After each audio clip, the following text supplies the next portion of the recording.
So, good afternoon ulit. So, panibagong lesson po ulit tayo sa differential equations.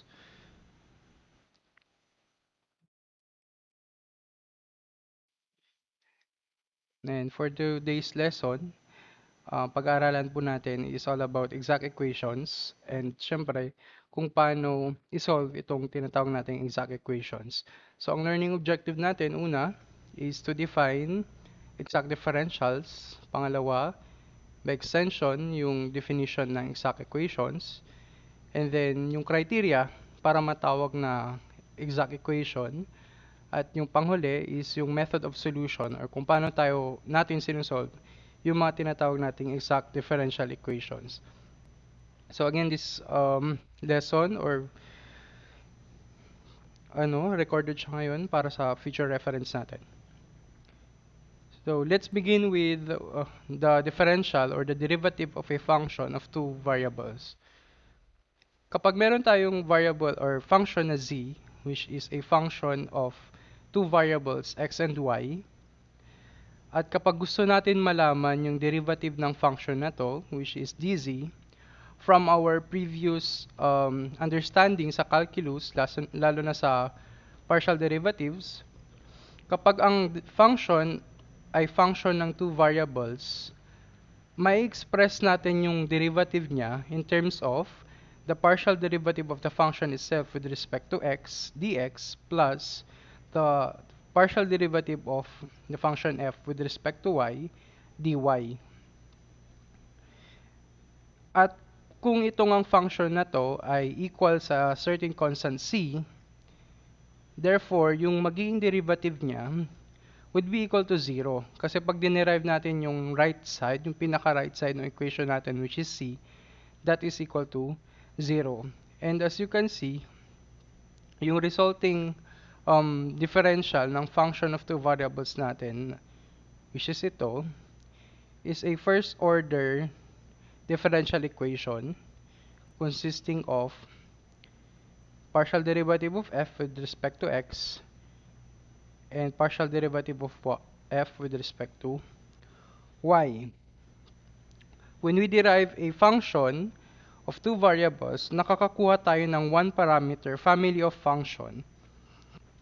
Or when we derive a one parameter family of function na f of x, y equals c, nakaka-generate tayo ng first order differential equation. Okay? Magkaiba to dun sa first order linear differential equation, okay? Which is yung previous topic natin. Dito, hindi requirement na linear siya. First order lang siya na differential equation. Example, ito, kung meron tayong function kagaya nito, x squared minus 5xy plus y cubed equals c. So, our function is a function of x and y, variables x and y. Tama? Kasi meron siyang x variable, meron din tayong y variable. And then, equal siya to a one parameter or one constant na c. Kapag dinerive natin yan, ano na ulit yung formula natin? First is partial derivative ng mismong function with respect to x. So, recall lang natin paano ba tayo nagpa-partial derivative. Kapag nag-partial derivative tayo with respect to x, ibig sabihin nun, sa x lang ang i-derive natin and then we will treat the other variable, in this case, yung y, as a constant. So, yung partial derivative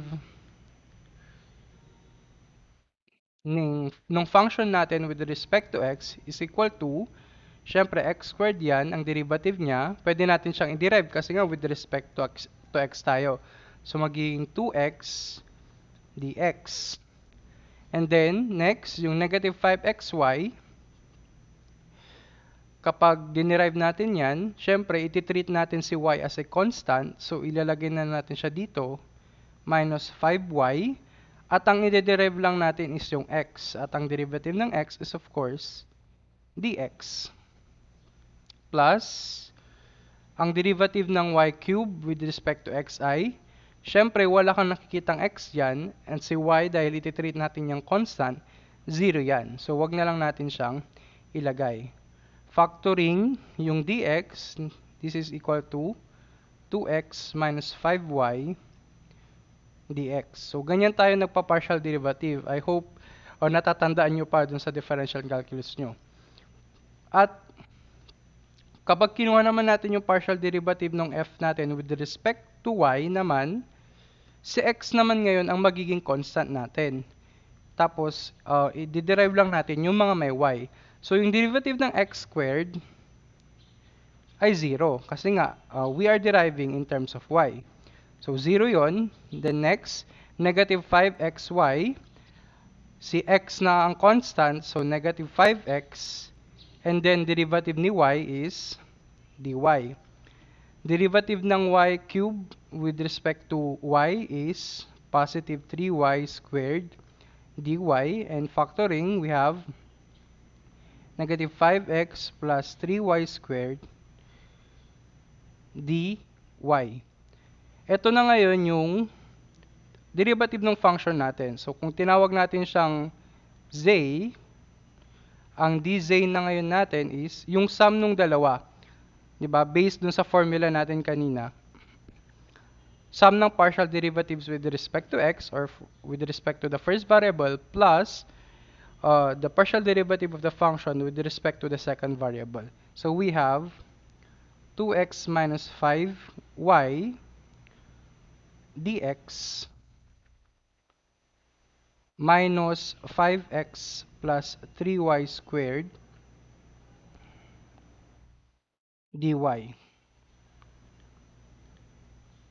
So, kung ima-minus natin yun, dapat magma-minus din ito. Equals, dito sa original function natin, function of two variables, equals c yan. One parameter function tayo. So, pag dinerive natin yung c, 0. And ito yung tinatawag nating first order differential equation. First order siya kasi ang derivative niya lang niya, highest derivative niya is 1. Tama? Dx at saka dy lang siya. So, ano ang kailangan nating maintindihan dito? Ang kailangan nating maintindihan dito is if we have a function of two variables which is equal to a certain constant, pag dinerive natin yun, makakakuha tayo ng first order differential equation. And going backwards, kung given ka ng first order differential equation, pwedeng ang solution niyan is a function of two variables or a one parameter family of functions na f of xy equals c. Yun yung parang magiging basis natin. Yun yung parang magiging foundation natin, prinsipyo na susundan natin, na from our function of two variables equals a certain constant, nakaka-generate tayo ng first order differential equation. And so, kapag binaliktad natin yon, kapag given naman tayo ng first order differential equation, pwede nating makuha yung solution niya backwards. Makakakuha tayo ng function of two variables equals to a certain constant or one parameter family of functions f of xy. Yun yung gagawin natin ngayon. Kaso nga lang, hindi lahat ng FODE or first order differential equation na merong form na kagaya nito. So, itong mxy dx plus nxy dy ay parehas lang din dun sa partial derivative of f with respect to x dx plus partial derivative of f with respect to y dy equals 0. Okay, parehas lang yan. In-express lang itong partial derivative of f with respect to x as m, which is a function of x and y also. And yung partial derivative of f with respect to y is n, which is also a function of xy. So, yun. Hindi lahat ng first order differential equation ay may solution na fxy equals c. Not all FODEs or first order differential equations na may ganitong form ay magko-correspond dun sa differential equation or differential function na f of xy equals c. So, ang kailangan natin gawin dito is actually to devise a way, gumawa ng paraan para ma-recognize kung kailan lang siya nagiging o nagko-correspond sa isang function na fxyc. So, kailan nagiging itong ganitong klaseng first order differential equation, ganitong form, merong solution na ganito. Or yung ganitong form is a differential of a certain function ng two variables. Yun yung una muna nating kailangan. Kasi nga, sabi nga dito, hindi lahat ng first order differential equation ay corresponds to a function of two variables equal to c. So, ang una natin gagawin is again, mag-create ng way para ma-recognize na yung ganitong form will correspond to a function of two variables f equals c. At magagawa natin yon gamit yung tinatawag nating criterion. Pero before that, we have to define first. Ano ba yung tinatawag nating exact differential? Ang differential expression na m dx plus n dy, where m and x are both functions of xy, ay tinatawag na exact differential kapag they correspond to a differential function ng f of xy. Ibig sabihin, nanggaling sila, itong m dx plus n dy ay makukuha ko kapag dinerive ko yung function fxy in the same region na R. Yun yung tinatawag nating exact differential.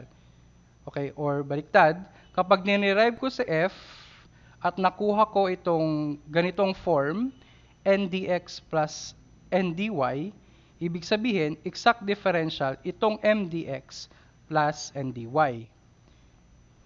Kung gagawin natin siyang differential or exact differential equation, lalagyan lang natin siya ng 0, di ba? Para maging equation siya.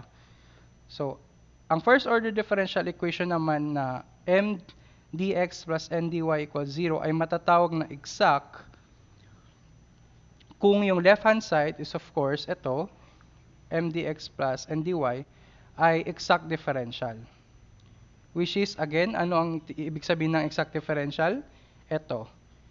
Para matawag na exact differential, dapat yung m dx at n dy ay differential or derivative ng isang certain function f of variables x and y. Yun po yung definition ng exact. Okay? Wala itong pinagkaiba halos doon sa method natin sa fold eh. Kung matatandaan nyo, anong ginawa natin doon sa first order linear differential equation? Di ba ang ginawa natin doon is ginawa nating exact derivative or differential ng product yung left hand side ng equation by multiplying an integrating factor. Tama? Yun yung ginawa natin dun sa last lesson. Exact derivative. Ganun na ganun lang din yung gagawin natin dito. Yun nga lang, hindi lang siya para sa mga linear. Okay? Anything or any differential basta first order at basta't exact. Ngayon, sabi nga natin, hindi naman lahat ng first order differential equation, sabi ko kanina, pasok doon sa or nagko-correspond sa f of xy or hindi lahat ng first order differential equation ay derivative ng function f of xy. Kailan lang siya nagiging derivative ng fxy? Kapag nasundan natin yung tinatawag nating criterion, meron lang tayong isang requirement para matawag siyang exact differential. Ano yon? Dapat yung partial derivative ng m natin, saan sa m? Yung dun sa form natin kanina na m of x, mxy dx, or kadalasan yung ibang book, tinatanggal na yung xy, no? Pwedeng nakasulat lang doon is mdx plus ndy. Basta keeping in mind na si m and n ay function xy. So, sinusulat lang natin yung parenthesis na x, y, notation natin yan para which means na sa m and n ay functions na x, y. Ibig sabihin, pwedeng magkaroon ng variables na x and y sa m. So, galing dito sa form na yan, magiging exact differential siya kung na-satisfy natin itong criterion na to or itong requirement na to.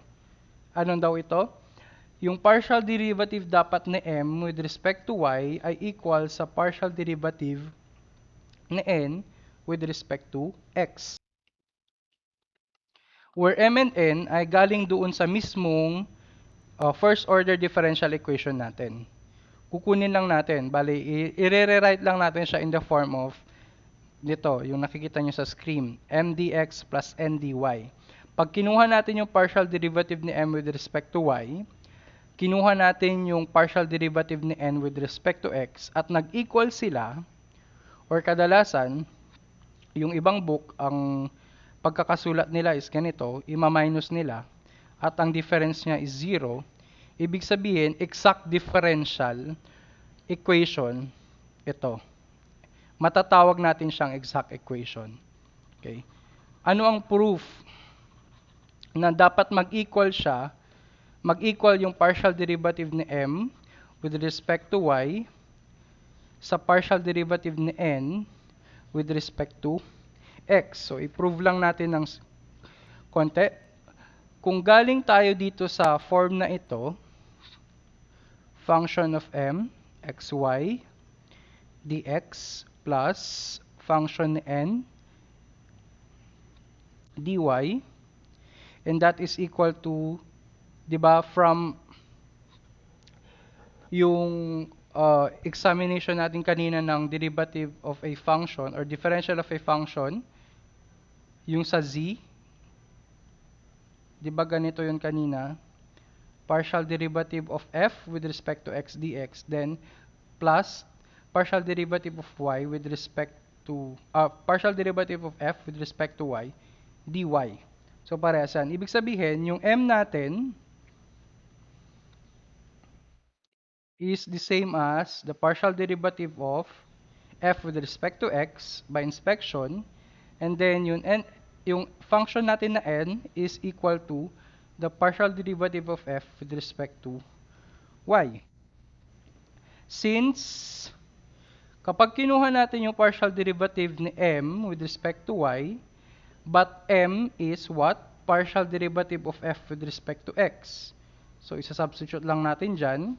Papalitan natin si m doon ng partial derivative of f with respect to x. Ano ang nakuha natin? So, second partial derivative of f with respect to partial derivative of y, partial derivative of x. Pwede natin yung i-rewrite as the partial derivative of, i-rearrange lang natin siya, like so. Pero ano ba ito? Ano ba ang partial derivative of f with respect to y? Di ba ito, n? So, ibig sabihin, pwede natin yung palitan ng n. And therefore, na-prove natin that, to be exact, yung partial derivative ni m with respect to y, dapat equal siya dun sa partial derivative ni n with respect to x. Okay? Yun yung number 1 na gagawin muna natin. Lalo na kapag magsosolve na tayo. First is to test for exactness. Iti-test mo muna kung exact ba yung first order differential equation. Kasi kung hindi siya exact, yung method of solution natin na i-discuss mamaya sa mga susunod na slide, hindi natin pwedeng gamitin. Magagamit lang natin yung method of solution kapag exact. So, number 1 na ginagawa natin is, dapat pasok siya sa criterion natin na the partial derivative of m with respect to y should be equal to the partial derivative of n with respect to x. Kapag hindi niya yan na-satisfy itong criterion na to, hindi mo pwedeng gamitin yung method of solution for exact equations. So, pwedeng nagfo-fall siya under other types of differential equation or other methods of solution. So, pwedeng pasok siya sa variable separable, or pwedeng pasok siya sa first order linear differential equation, or pwedeng sa homogeneous, or pwedeng Bernoulli. So, depende yun dun sa kalalabasan. Basta kapag hindi mo na-test, or kapag tinest mo for exactness at hindi siya exact, hindi niya na-satisfy ito, huwag ka nang mag-proceed. No, huwag mo nang ipilit kasi hindi siya pwede at hindi siya gagana. Okay. Ngayon, kung tinest mo for exactness at nag-exact nga, na-satisfy niya itong criterion na to or itong condition na to, ito na ngayon yung magiging method of solution natin. Paano natin i-solve ang isang exact differential equation. So, ito yung nandun sa libro nyo na step by step. Nandun yung explanation niya. Pero para sa akin, masyadong mahirap intindihan. At yung book natin, yung reference book natin, nakalagay dun mismo. Huwag niyong i-memorize to. Kasi, pag minimemorize lang natin yan, process kasi ito, hindi ito formula na direct substitution. Nagsosolve tayo every time. So, wag nyo siyang i-memorize. Guide nyo lang siya. Siyempre, ginawan ko siya ng sarili kong version. Ginawan ko siya ulit ng walang kwentang mnemonics or acronyms. So, bahala na kayo kung gagamitin nyo siya ulit o hindi. Pero ginawan ko siya ng TIDESIS. T-I-D-E-S-I-S. So, ito yung magiging method of solution natin na pwede nating sundin. Number 1, given yung equation, itetest mo muna siya for exactness. Ibig sabihin, itetest mo kung exact. Ano yung pan-test natin ulit? Dapat yung partial derivative ni m with respect to y ay equal sa partial derivative ni n with respect to x. Saan na galing ulit si m at saka n? Kailangan nakasulat yung ating first order differential equation sa ganitong form. Yung m, yun po yung katabi ni dx. Yung n, yun yung katabi ni dy. So, dito mo siya kukunin. I-inspect mo siya dyan. Kung hindi nakaganitong form yung ating first order differential equation, syempre, kailangan mo muna siyang gawin. Pero understandable naman na yan, kaya hindi ko na nilagay dito sa step. So, the first step, again, is to test for exactness. And again, ulitin ko, kung hindi siya naging exact at hindi niya na-satisfy ito, wag mo nang gawin itong 2, 3, 4, 5, 6, and 7. Okay? Stop ka na doon. Hanapan mo na siya. Baka nagfo-fall na siya sa ibang method of solution. Pero kapag exact siya, let's proceed to number 2. Number 2 is i-integrate natin si m with respect to x. Okay? Huwag natin kakalimutan. Mag-i-integrate tayo pero with respect to x lang. And then, yung other variable, kasi nga, function xy tayo, dalawa yung variable natin. The other variable, in this case, y, siya yung magiging constant natin. Okay? Pwede rin siyang maging integrate natin sa n. Nakadepende na yan sa inyo. Kasi dalawa siya eh. M at saka n. So, pwedeng ang integrate nyo naman si n.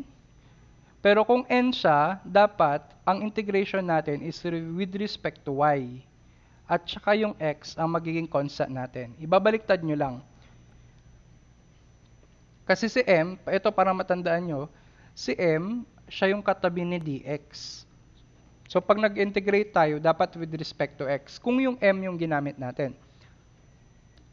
Pero kung yung n yung ginamit natin, si n ay katabi ni dy. So, with respect to y yung ating integration for step number 2, and then si x naman na magiging constant natin. Ano yun? Wait lang, basahin ko. Sir, record. Opo, recorded po ito. Akala ko naman legit na question. Kasi inabangan ko magtanong. Ang in-expect ko magtatanong, Sir, kailan ko malalaman kung si M o si N ang gagamitin ko? Ayun, sinabi na nila. Kung sino ang mas madaling integrate, para sa akin although kahit saan, si M man o si N, dapat parehas yung magiging sagot. Pero kung, syempre, kapag board exam na yan, di ba, pabilisan na mag-solve, syempre may time pressure. yung mas madaling integrate, yun yung gagawin mo. Kung mas simpleng integrate si M, mas direct yung integration niya, o di si M. Kung si N, o di si N. Ganun lang yun. Doon tayo sa makakatipid tayo ng time, lalo na sa board exam, okay? Number 3, after mong ma-integrate, magdi-differentiate ka naman with respect to y. Actually, kahit basahin ko to explain, hindi nyo muna, para sa akin, siguro hindi nyo magigets kasi hindi natin nakikita yung paano sinusolve. Pero, gusto ko lang tandaan nyo yung walang kwentang mnemonics ko, tide sys. Okay, anong gagamitin mo sa paglaba? Tide sys. I-apply na lang natin sa example kaagad, no? hindi ko na tawag dito, isa-isahin. Dito na tayo kaagad sa example. So, may mga examples na doon sa libro ninyo, sa reference book natin, hindi ko na sinama. Ang kinuha ko na lang na mga example for today's lesson is yung mga exercise mismo doon. At syempre yung mga odd-numbered para merong makita nyo na tama yung makuha nating sagot doon sa likod, doon sa key answer. For ano lang, clarification. So ito, we have determine whether the given D is exact. If exact, solve it. Malamang kasi kung hindi siya exact, hindi mo naman masosolve kasi ang topic natin ngayon is exact equations. So this is from exercise 2.4, number 1, dun po sa ating reference book kay Zil. Ano na ulit yung number 1? Tide sys. Tide sys. T is for test, for exactness. And how do we test for exactness? The partial derivative of m with respect to y should be equal to the partial derivative of n with respect to x. Saan si m? Si m ay katabi ni dx, si n ay katabi ni dy. Let's take the partial derivative of m with respect to y. And that means, i-derive natin tong 2x minus 1 kasi siya yung m with respect to y. Ibig sabihin, dahil with respect to y, si x ay constant, sa y lang tayo magde-derive. So, derivative ng 2x is constant, remember, so 0 yan. Derivative ng negative 1, constant din, 0. So, ang partial derivative of m with respect to y ay 0. How about the partial derivative of, dito na lang parang mawawalan ako ng space How about the partial derivative of n with respect to x? Dito naman tayo sa kabila, 3y plus 7. With respect to x naman tayo. So, ibig sabihin, si y ay constant. So, yung 3y, constant din yung y dyan. So, pag dinerive natin yung 3y, 0 lang din siya. Tapos, yung positive 7, pag dinerive mo, syempre, constant din yan, 0. So, ang partial derivative ni n with respect to x is also 0. Equal ba yung partial derivative ni n with respect to y at saka n with respect to x? Yes, pareha silang 0. Therefore, pasok siya dun sa exactness. Yung itong mismong buong equation na yan ay matatawag natin siyang exact equation or exact differential equation. At dahil dyan, pwede na tayong mag-proceed sa step number 2, which is integrate. So, integrate natin si m or si n. So, parehas naman sila ng level, no? Para sa akin ng difficulty. Kasi parehas silang, sabihin na nating linear, 2x minus 1, 3y plus 7, degree 1. Okay, para sila ng difficulty ng pag-integrate. So, doon na lang tayo kay m, 2x minus 1. Since yung partial derivative ng f natin with respect to x is equal to mxy, tama? Kapag gusto nating makuha si f, kasi yun yung gusto nating makuha, remember guys, from our first order differential equation, ang gusto nating makuha is yung function fxy equals c, which is a one parameter function or family of functions. Ito yung solution natin. So, yan yung gusto natin makuha. Since yung partial derivative ng f nga with respect to x is equal to mxy, diyan galing yung step number 2 kung bakit kailangan nating mag-integrate. So, gawin na lang natin siyang dx with respect to x naman. So, pag in-integrate natin, makukuha na natin yung f. 'Di ba? Kasi derivative at integral, nagtabi. Ayan.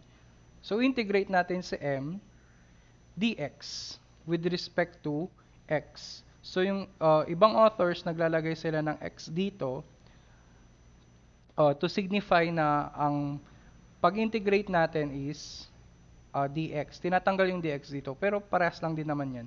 Ayan, basta isipin nyo, pag m, step number 2, m, integrate kay x. Kasi si m, katabi ni dx. At syempre, magkakaroon tayo ng um, integration constant dito, di ba? Okay, dapat may plus c. Pero ito yung kakaiba dito sa exact differential equation. Since nag-integrate tayo with respect to x, yung isang variable, which is y, siya ay constant, di ba? Trinitreat natin as constant. At since maglalagay din naman tayo ng integration constant dito, or constant of integration, siya na lang yung gamitin natin.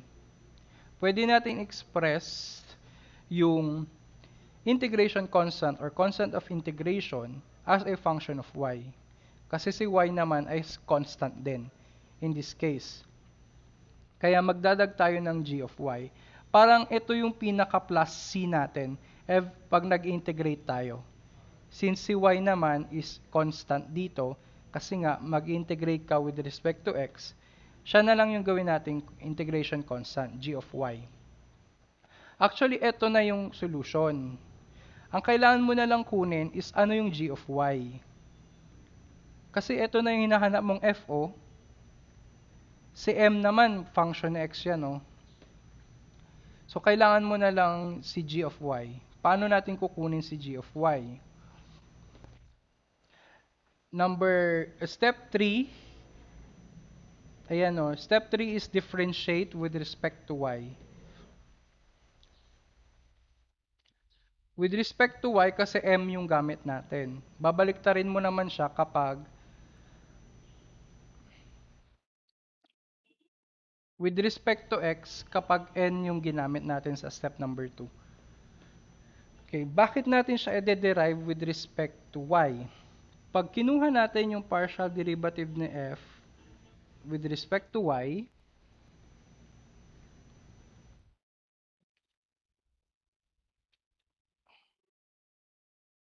ano ang nakukuha natin?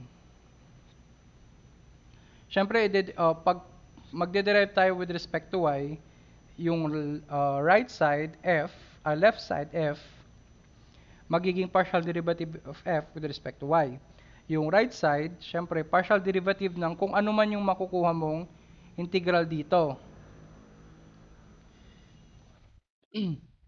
Plus, ay bakit hindi ko pala sinasubstitute? Sorry.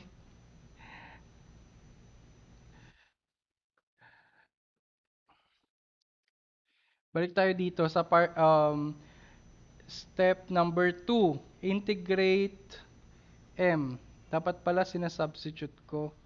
Bakit ganun? Di pa pala tayo tapos din yung sinabi. Yan. Integrate ko sa m. Ano yung m? 2x minus 1 dx.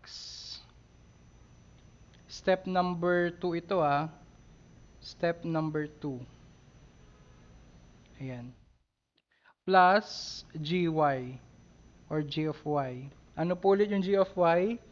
Siya yung integration constant. Okay. Then, simplify mo lang. Kagaya ng pag-integrate natin, natutunan natin sa Calculus 2. Integral ng 2x dx ay ilan? X squared. May divided by 2 dapat siya, pero di ba may nakamultiply naman na 2? So, makakancel na yun. Dinirekta ko na. X squared minus, ano ang integral ng negative 1? Negative x. Tama? Plus g of y. Yan na yung step 2 natin. Okay. Kopyahin ko siya sa step 3. Ito yung nakuha natin from step 2. Saan galing ito? Inintegrate lang natin yung m. Next, ang step number 3 is to differentiate tidesys. T-I-D-E-S-I-S. Differentiate. Kung sa step number 2, nag-integrate ka with respect to x, sa step number 3, magde-derive ka with respect to y. So, partial derivative of f with respect to y equals, anong derivative ng x squared with respect to y? Ibig sabihin, kung with respect to y, si x squared ay constant, variable x ay constant. So, x squared, derivative with respect to y, is 0. Yes, very good. Tapos, derivative ng negative x ay 0 din. Anong derivative ni g of y with respect to y? Function yan ni y. 'Di ba? Oh, to balikan natin. Yung f of x, pag kinuha mo yung derivative niya, anong notation natin? F prime of x, 'di ba? First derivative. Oh, eto g of y siya, tapos nag-derive tayo with respect to y, g prime of y or first derivative ng y. Nakuha nyo? Bakit natin siya sa step 3, bakit natin dinifferentiate with respect to y? Kasi nung dinifferentiate natin with respect to y, napansin nyo itong left side, ano ito? Partial derivative of f with respect to y. Ano yan? Doon sa first order differential equation natin, yan yung n, tama? So, pwede nating, actually, itong g prime of y, pwede nating equate yan sa n. Yun yung step number 4. Ayun o, equate to nxy. Kasi nung partial derivative with respect to y natin, ito yung number 4. This is actually yung definition natin ng n. But what is n? Kukunin mo ulit yan saan? Dun sa given equation. Ano yung given equation? Ano yung n natin? 3y plus 7. So, equate natin yan. 3y plus 7. O, yan na yung step 4. Equate. Okay, ang ibig sabihin, sa step 5 is solve for gy. Ibig sabihin lang nun is, i-isolate natin explicitly, i-isolate lang natin yung g of y dun sa left side. Pero dito naman sa example na to, naka-isolate na siya. Okay. Kapag yung ibang examples kasi nung dinerive kasi natin itong x squared minus x, 0. So, wala naman nang natirang kasama si g of y. Kaya naka-isolate na siya, so no need to solve for g of y, kagaya ng step 5. Pero kung nag-derive tayo with respect to y at meron siyang kasama dito, sa ibang examples, makikita natin mamaya, ang gagawin lang natin is, solve for g of y, g prime y, ibig sabihin, ililipat lang natin yung mga kasama ni g prime of y, tapos, iiwan lang natin siya dito nang mag-isa doon sa left side. Yun yung step number 5. Pero dahil nga mag-isa na lang niya, okay na tayo sa step 5. Yan na din yung step 5 natin. Accomplished na din. Next, step 6, integrate with respect to y. Kasi, ulitin ko, balikan ko. Sabi ko kanina, ito na yung solution. Yung number 2, actually, ito na yung solution, di ba? Ang kailangan lang natin dyan is what? Kailangan lang nating malaman kung ano yung value ni g of y. Pero dito sa step number 5 kasi, ang nakuha natin, g prime of y, derivative ng g of y. So, since kailangan natin yung g of y, derivative yan, balik rin natin. 'Di ba? Para makontra yung derivative, mag-integrate ka.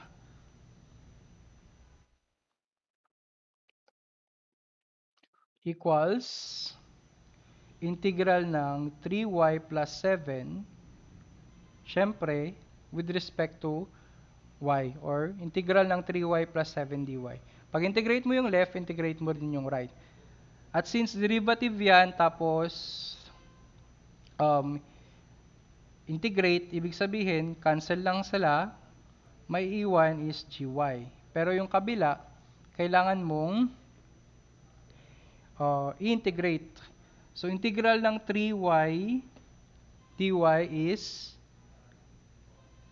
y squared, 3 all over 2. Very good. Plus, integral ng 7 dy, 7y. Okay. Last step na tayo. Ang last step is substitute gy with respect to, ha? Wala siyang plus c, kasi si gy, siya mismo yung plus c natin. Natandaan nyo, yung sinabi ko kanina, si gy yung plus c natin. So, wag na tayong magdagdag ng plus c. At saka, mamaya, makikita nyo kung nasaan si c. So, itong gy na to, sa step number 7 is substitute. Isa-substitute mo na ngayon kasi yan lang yung kailangan natin, di ba? Isa-substitute mo siya dito sa number 3. So, f of xy, di ko na sinulat dito kanina, pero understandable na yon. So, x squared minus x plus, ano yung gy natin? From step 6 nakuha natin, 3y squared over 2 plus 7y. Ito na yung solution nung ating exact differential equation. And remember, yung solution natin, dapat f of x, y equals c. Ito na yung hinahanap mong c. I-equate mo ngayon siya sa c. Tapos, tanggalin mo na ito. Ito na yun. Number 7, final answer na siya. Pagkatapos mong ma-substitute yung g of y doon sa 3, i-equate mo lang siya sa c. And yan na yung solution natin. Pwede mo yang i-check kung gusto mo, i-derive mo lang itong 7. Dapat ang makuha mo is ito. 2x minus 1 dx plus 3y plus 7 dy equals 0. Which is, obviously, pag dinerive mo to, 2x, ito, minus 1, ito, 3y, itong 7y, pag dinerive mo, 7. Equals, ang derivative ng c, 0. So, by checking, tama yung nakuha nating sagot. Any questions? Medyo mahaba siya, no? Oh, yes. Mm-mm. Mm-mm.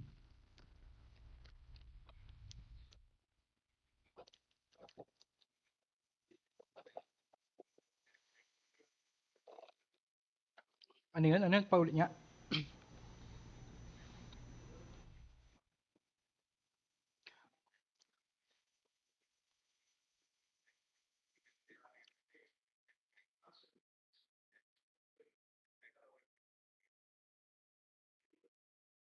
Ah, okay. Dito yon yung hinahanap niyang C. Dito daw sa, step 6, kapag integrate natin si gy at in-insist mo na maglagay ng C, pag isosolve mo na siya dito sa step 7, dapat 0 na siya dito, hindi siya equal sa C, pero magpa-plus C ka dito, tapos equate mo siya sa 0. Pero pares lang naman yun.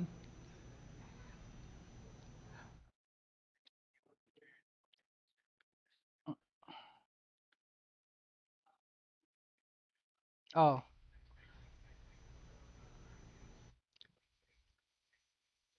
oo, C. O C or pwede ring 0, parehas lang. Kung wala talagang natira, pwede. 0 or C. Again, yung note niya. Pwedeng yung C ay pwedeng dito muna ilagay. Yun lang yung sinasabi ni Arvic, no?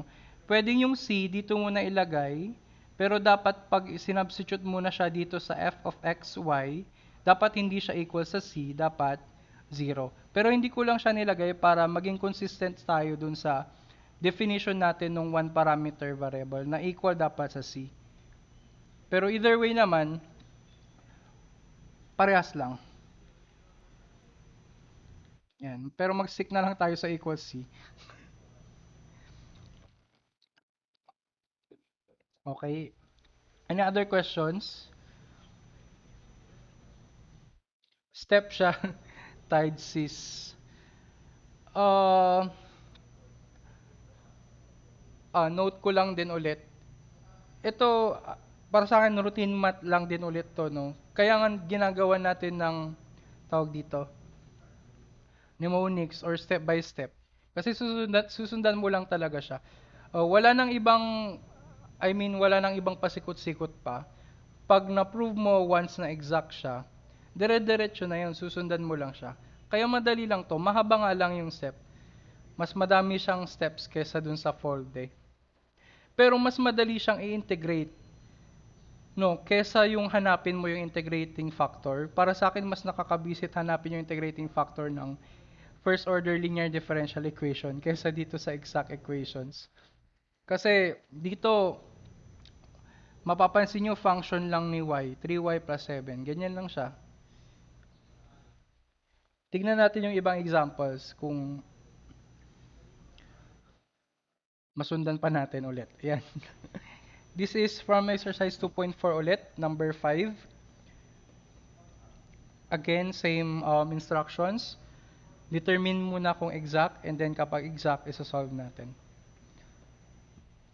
Step 1, test for exactness. Test. So, kunin natin yung partial derivative ni m with respect to y, and that is equal to, ito ulit, si m, tandaan natin si m katabi ni dx, si y katabi ni, si n katabi ni dy. Kung hindi ganito yung form, kung hindi ganyan yung given na equation, gawin mo munang ganito. So, ang m natin from the given equation is 2xy squared minus 3. Since we are deriving with respect to y, si x ay magiging constant. Okay, so 2x, kopyahin mo na kaagad yun. Then, ang i-derive mo na lang is y squared. Ang derivative ng y squared ay 2y. So, y, tapos i-multiply mo si 2 dito kay 2x, kaya magiging 4x na to. Okay, shortcut ko na siya. Minus, derivative po ni 3 or negative 3, 0. So, yan na. Next, yung kabila, partial derivative ni n with respect to x. Ang n natin is 2x squared y plus 4. Dahil with respect to x, again, si y naman ang constant. So, kopyahin mo na kaagad yung 2y, eto, tapos i-derive mo sa x squared. Anong derivative ng x squared? 4x. 2x. Tapos meron kang originally 2 dito. So, 2 times 2x, 4x. Kaya, palitan ko na siya ng 4x. Derivative ng positive 4 or plus 4 is 0. So, equal po ba yung partial derivative ni m with respect to y at n with respect to x? Yes. Equal siya na 4xy. And therefore, pasok ulit siya for number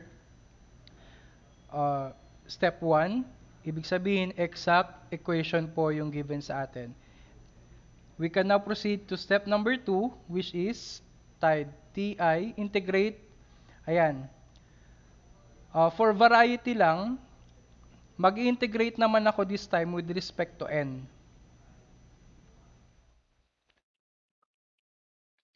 I-integrate ko naman si n. Dahil si n ang integrate ko, si n ay katabi ni dy, with respect to y naman tayo.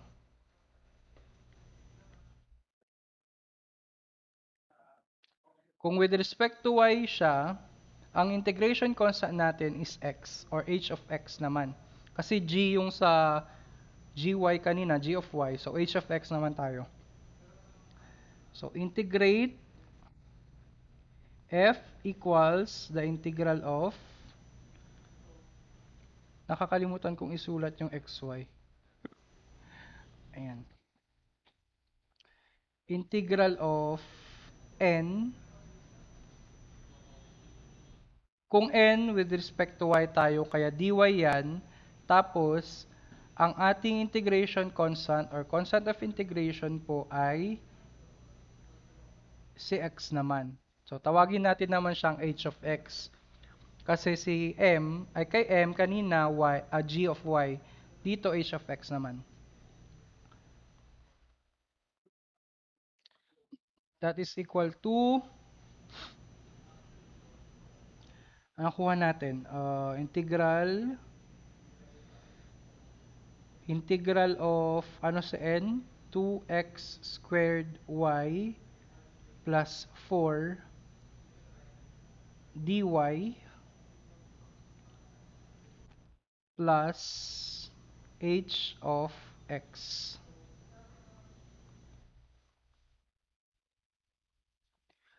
We are integrating with respect to y. So, yung x po ay magiging constant.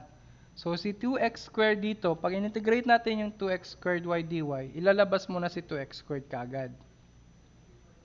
And then, ang integral ng y dy po ay y squared over 2. Ayan. So, makakancel yung 2 dito kasi may naka-times 2 kay x squared. Tanggalin na natin. Ayan. I-rewrite na natin siya x squared, y squared. And then, the integral of 4 dy, ito naman sa 4 dy naman is 4y.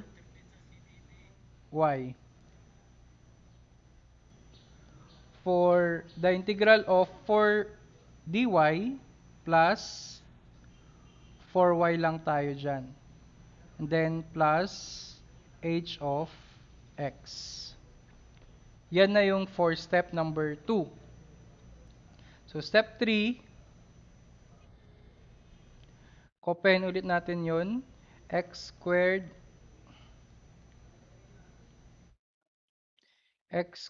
y squared plus 4y plus h of x.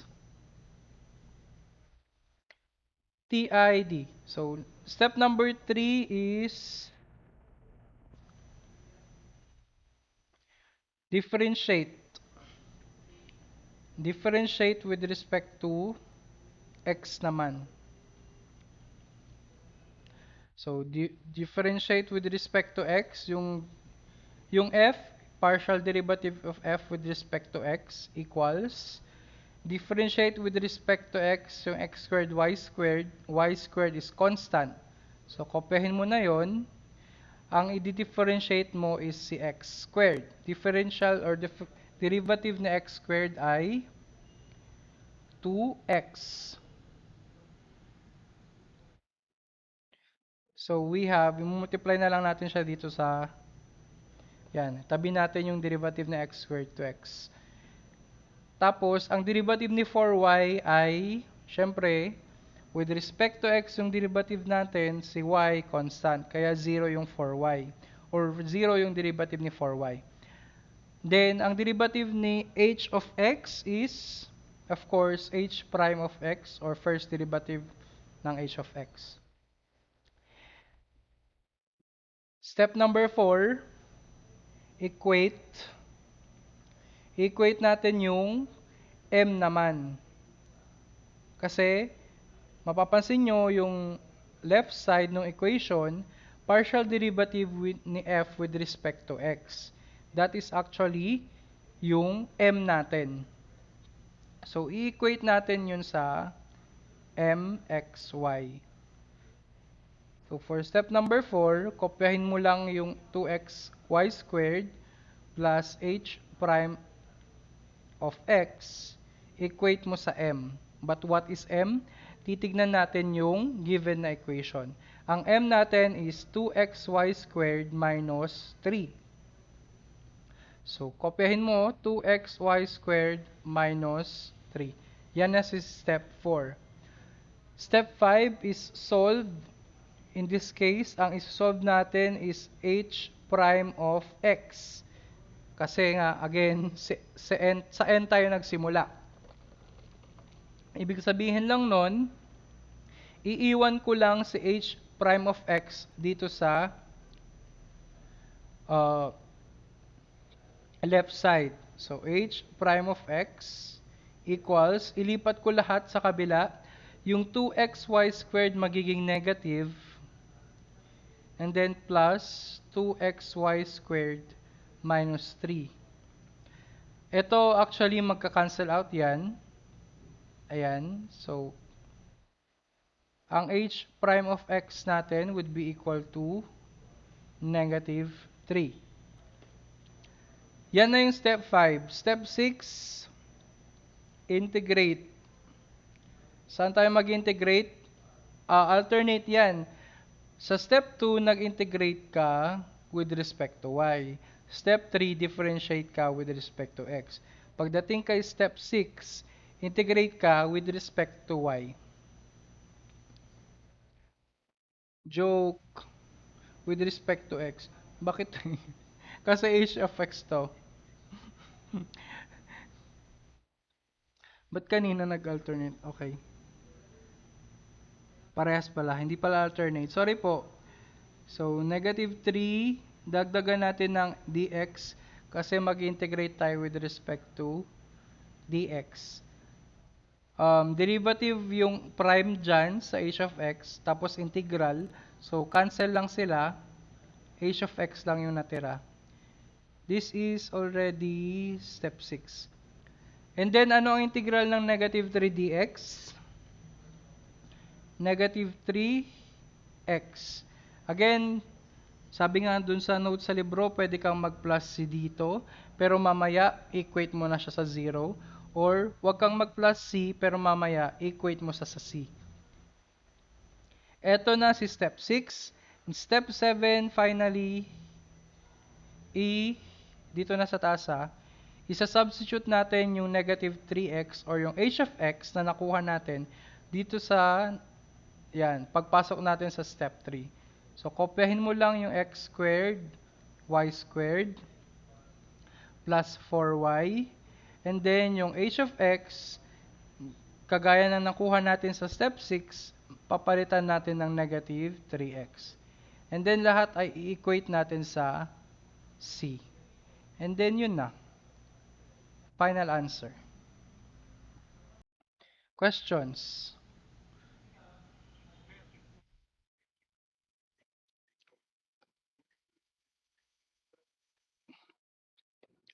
2x squared y minus... Given yun. Bakit ganyan ka?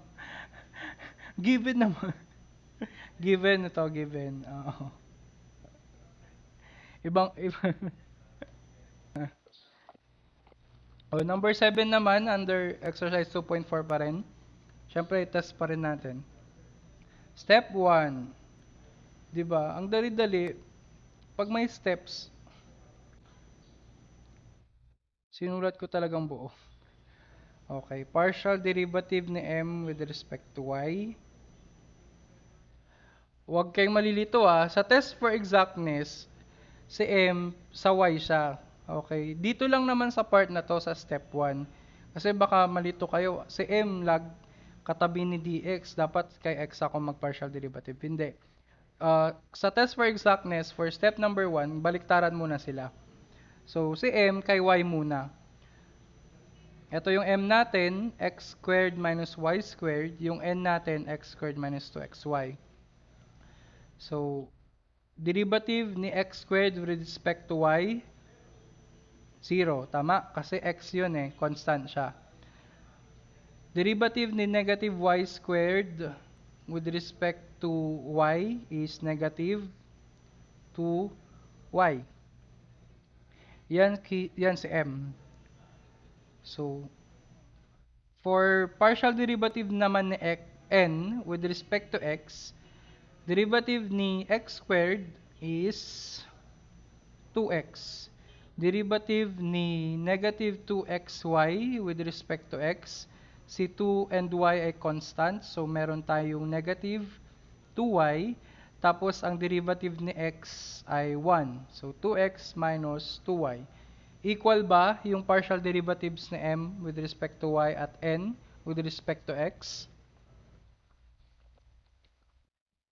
Madlang people?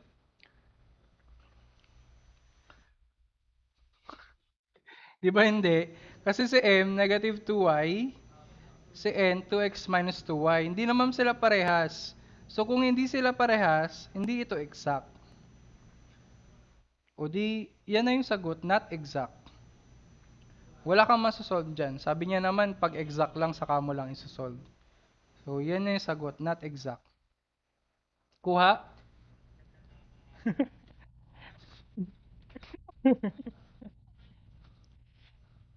Pa- Ilang items ka agad, exam ka agad eh. Tawag dito, pag not exact, ang ibig sabihin nun, hindi mo pwedeng gamitin yung exact, yung solution para sa exact equation or yung method para sa exact equation. Baka sa iba, pwede mong gamitin. Pwede mo ba siyang gamitan ng variable separable? Hindi. Tignan mo, 'di ba? Yan yung tricks natin. Pag nagsama na si x squared tsaka y squared separated by subtraction and addition, mahirap nang paghiwalayin 'yan. So hindi na yan variable separable kaagad. Ano pa yung pangalawa? Linear differential equation ba siya? Hindi, kasi walang merong y dx. 'Di ba kailangan meron kang y, tapos function ni x, yung p of x, dx. Walang may y dito. Tapos dalawa yung, 'di ba, ang palatandaan din natin sa fold kung matatandaan nyo, is it's either isang dy, dalawang dx, or isang dx, dalawang dy. Ito dalawang dx, dalawang dy to. Pag dinistribute mo yung dx dito, dalawa na yung dx. Dinistribute mo yung dy dito, dalawa na yung dy. So hindi rin siya fold Hindi siya exact, hindi siya fold hindi siya variable separable. Sa tingin ko, homogeneous to. Pero mamaya pa natin isa-solve yung homogeneous. Sure akong homogeneous yan. Saka na natin isolve. Naglagay pa ako ng solution page or slide, hindi pala pwedeng isolve.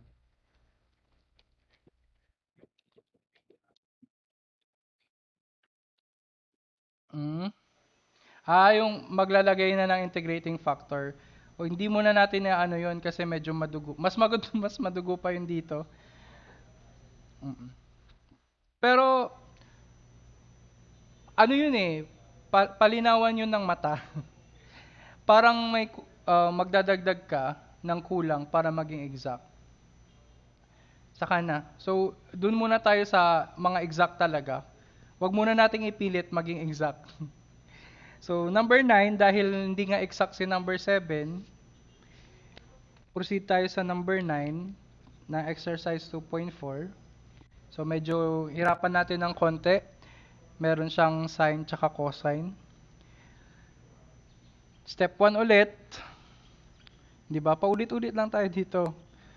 Test for exactness. So, partial derivative of m with respect to y.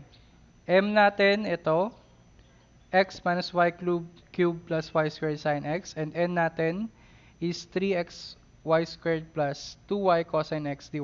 Pero, anong mali dito sa form natin? Di ba hindi siya naka-equal sa 0? O, hindi siya naka-equal sa 0. Di ba dapat magkasama sila? So, ita-transpose mo muna si n actually. Kasi dapat naka-equal yan sa 0. Yun yung form natin So, pag ililipat natin si dy, si n dy, syempre magiging negative na siya. And of course, wala nang matitira sa right side, equal na sa 0. Yan. Yan na yung form natin. Okay. Balik na tayo kay m. Partial derivative ni m with respect to y, x constant. So, derivative ni x, 0.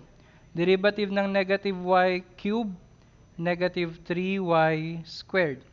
Derivative ng y squared sin x. Walang problema kay sin x kasi, nagde-derive tayo with respect to y. So, si sin x, constant lang yan.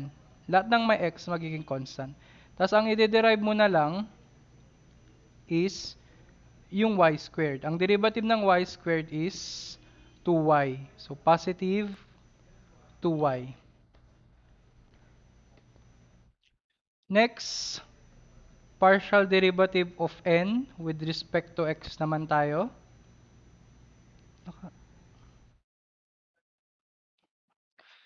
So, i-distribute mo actually yung negative sign dyan. Kasi dun sa form natin, naka-addition yun. Plus yun. Plus n xy dy. So, kung minus yung nakikita nyo dyan, isasama mo siya dun sa pagde-derive.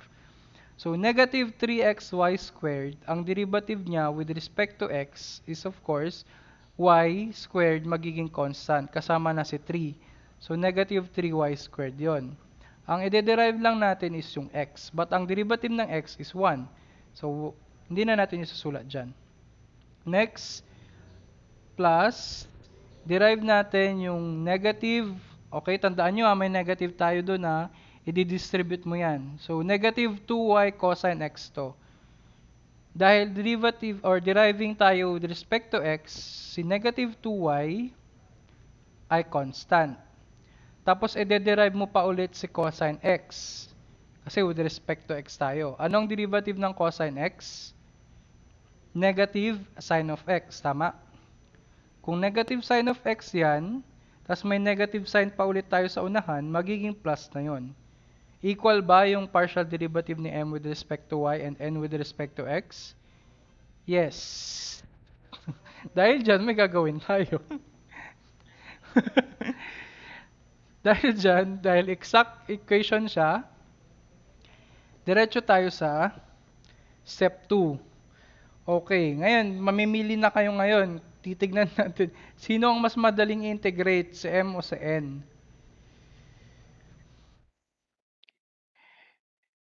Pag M, mag-integrate ka with respect to X. O sige, si M na lang. Sabi nyo eh. M o N?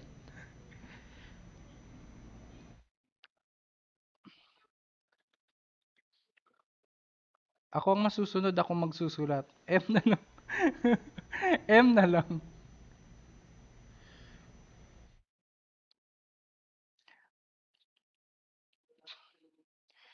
Siyempre, dx yan. Pag M, integrate with respect to X, di ba? Integrate with respect to X. Tapos, meron tayong g of y as constant of integration. Okay. Integrate. Integral ni x dx, isa-isahin natin. Ito muna, x dx is x squared over 2. Very basic power rule. Negative y cube. Integral ng negative y cube dx. dx tayo, so yung negative y cube, constant yan. So, negative y cube. Tapos, integral ng dx yun, so maglalagay ka pa ng x pa. Yan. Para lang sa mga nalilito, ganyan yan, di ba? Ayan. Ilalabas mo si negative y cube kasi nga, constant siya. Kasi nag-integrate lang with respect to x. And then, ang integral ng dx is x, di ba? Pag nagtabi na yung integral at d, cancel yan. So, negative y cube x. Yan yun. Inayos ko lang. Kasi naka-multiply naman siya. Pinagbaliktad ko lang sila. Then, for positive y squared sine x, integral ng y squared sine x, si y squared again ay ilalabas natin. Constant yan. So, ang integrate lang natin is integral ng sine x dx. Anong integral ng sine x dx?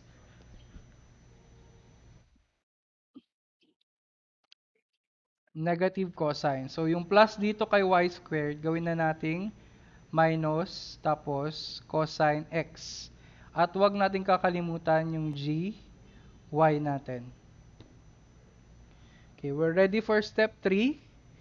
Kopyahin ko lang ito dito sa next page. At hindi ko siya na-memorize. Wait lang. Okay. X squared over 2 plus xy squared. Sorry, minus ata yun. Minus Cube ba yun? Cube y squared cosine x. Asan na tayo? Ayan. Plus gy. Anong next step? After mag-integrate, step 4, ano? Ay, step 3 pa lang pala. Differentiate. So, differentiate with respect to, kung integrate ka with respect to x, differentiate ka with respect to y. So, si x squared minus 2, derivative ng x squared over 2, 0, kasi with respect to y tayo, derivative ng negative xy cube, negative 3xy squared. Si x ay constant. So, nandun lang siya, kinopya lang natin. Ang dinerive lang natin is yung y cube. Derivative ng negative y squared cosine x with respect to y. So, kopyahin mo lang ulit si cosine x. Tapos, i-derive mo si y squared, that is 2y. Plus, derivative ng g of y, g prime of y. Ito na yung ating step number 3. Step 4, TIDE. Ano po yung E dito? Equate. Anong equate natin? Equate natin yung nakuha natin sa step 3. Saan? Sa n. Kasi si n is the partial derivative of f with respect to y. But what is n? Kunin mo dun sa given equation. Given equation, 3xy squared plus 2y cosine x. Hmm, kaya nga. Ah, may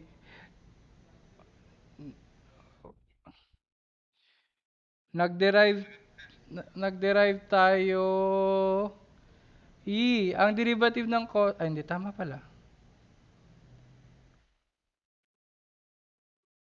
Dapat maka-cancel to, 'di ba?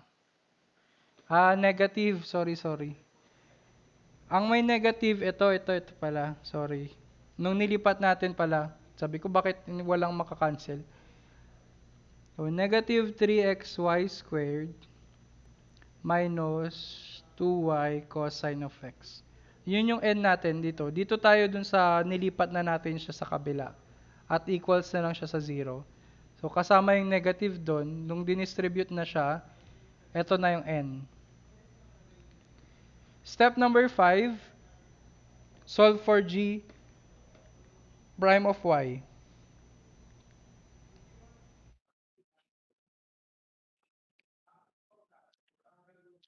And actually, very obvious naman na magka-cancel yung mga yan, di ba? Magka-cancel si negative 3xy squared at saka si negative 2y cosine x. At ang makukuha mong g of y is actually equal sa 0.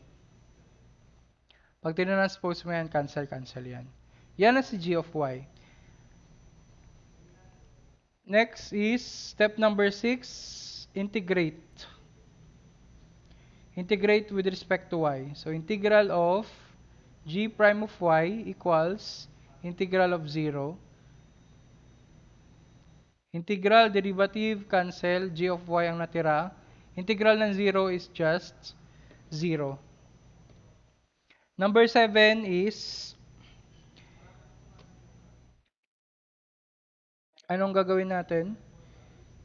Substitute natin yung g of y dito sa number 3. So, dito yung 7, we have x squared over 2 minus xy cubed minus y squared cosine of x plus yung gy natin is 0 and then equate natin yan sa c. Yan na yung final answer. Yung sagot doon sa, kung titingnan nyo yung sagot doon sa yung key answer natin, nabaliktad yung sign. Actually, parehas lang din naman yan.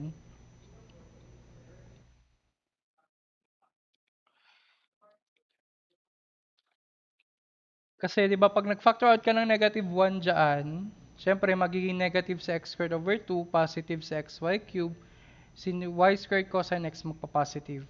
Tapos si c, pag dinivide mo ng negative 1, still c pa rin naman siya.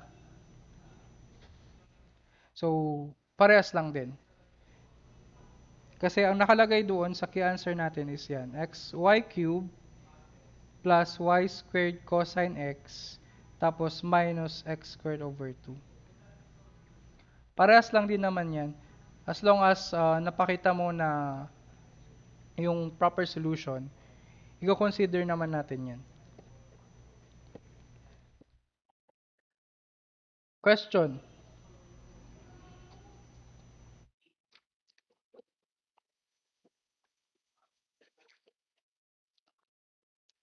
Yes.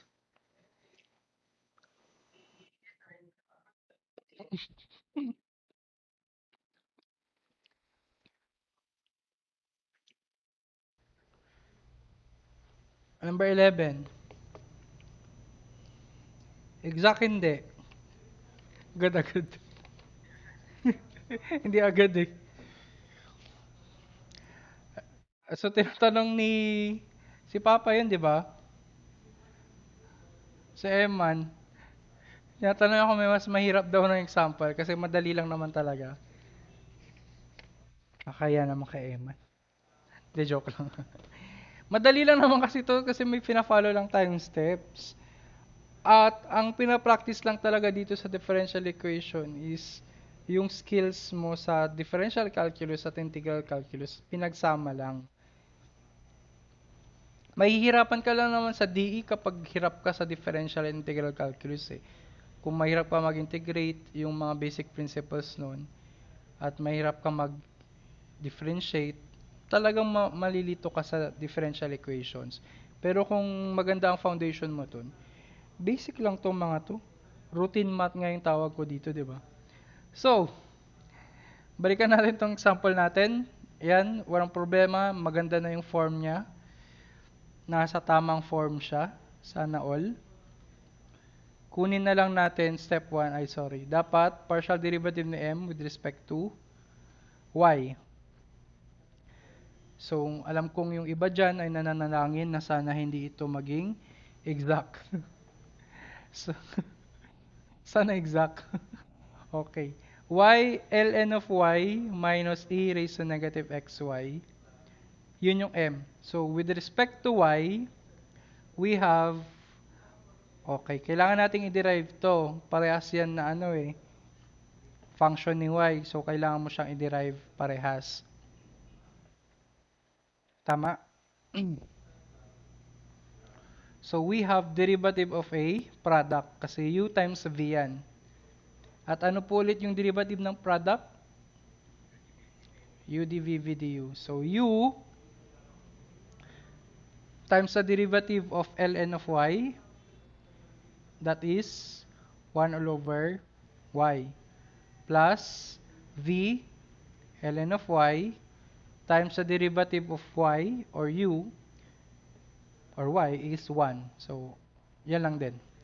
Minus, excuse me, e raised to negative x y. Ano ang derivative ng e raised to u?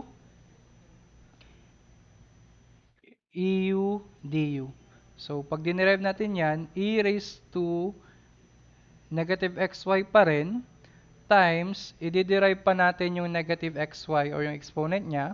And since with respect to y tayo, si negative x ay constant. And actually, siya lang yung matitira dyan. Negative x. Yun yung du natin or derivative ng exponent. So, ayusin na lang natin. Since naka-multiply naman yan, negative, magiging positive to. So, positive na siya. Tapos, yung x, itabi na lang natin dito para mas maayos. Yan, direkta na. And then, partial derivative of n with respect to x naman. Derivative ng 1 all over y with respect to x, wala siyang kasamang x, constant lang siya, 0. Derivative ng x ln of y with respect to x, si x ay constant, si ln of y, si ln of y ang constant, so kopyahin mo na yon, tapos i-derive mo si x, derivative niya is 1. So ln of y lang. Equal ba?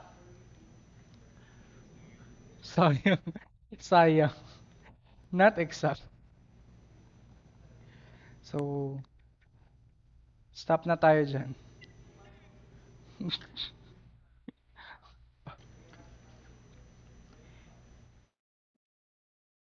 Og na yan. Ito last. Meron pa kasi tayong i-anong isa. Meron pa tayong isang topic. Homogeneous equations. At pasok yun sa isang oras lang. Kaya magbe-break muna tayo after nito. Then balik tayo ng 4:05. Number 27, kailangan lang natin kunin yung k para maging exact. And again, di ba step 1 lang yan, para maging exact siya, dapat partial derivative of m with respect to y equals partial derivative of n with respect to x. So, solve na natin kaagad. Partial derivative of m with respect to y equals y cubed, derivative ng y cubed, 3y squared, plus derivative ng kx y raised to 4. K and x are constants here kasi with respect to y tayo. So, 4kxy cube. Derivative ng negative 2x, constant sa x, 0. Partial derivative of n with respect to x naman, on the other hand, derivative ng 3xy squared with respect to x is 3y squared, constant yon. I-derive mo sa x, 1. So, 3y squared lang. Plus, derivative ng 20x squared y cube. Si 20y cube ay constant. Derive mo sa x squared. That is 2x. So, maglalagay tayo ng 2x. So, originally, meron tayong 20 dyan, tapos i-multiply pa natin ng derivative ng x squared, which is 2x. So, magiging 40x siya. Para maging exact, i-equate lang natin yan. Napakadali. Equate mo lang. And then, isolve mo lang si k. Pero obvious naman, cancel itong 3y squared. Si y cube. Si x. O di 4k must be equal to 40 or k must be equal to 40 over 4, 10. 10 dapat si k para maging exact yung ating equation. At kapag ginawa mo ng 10, pwede mo nang isolve. And I will leave it up to you para ma-exercise mo naman paano mag-solve.